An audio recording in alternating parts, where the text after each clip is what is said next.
Hello everyone, welcome back to Guide to Everything. In today's video, I'm going to show you on how you can hide transaction on Bunq cards.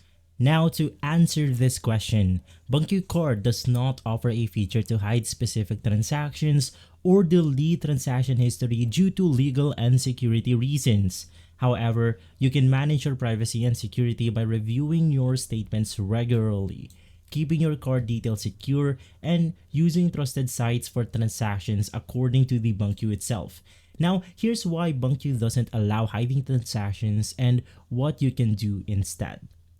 Now, of course, it's due to legal and regulatory requirements. Banks are required to keep records of all transactions and auditing and legal purposes. Deleting or hiding transaction history would violate these requirements. Another reason is security and fraud protection.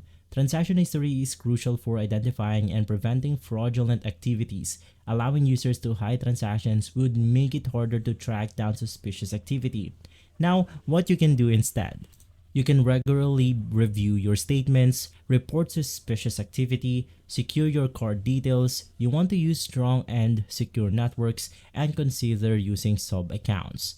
If this video has been helpful, leave a like, subscribe, and follow Guide to Everything for more videos like this. Thanks for watching.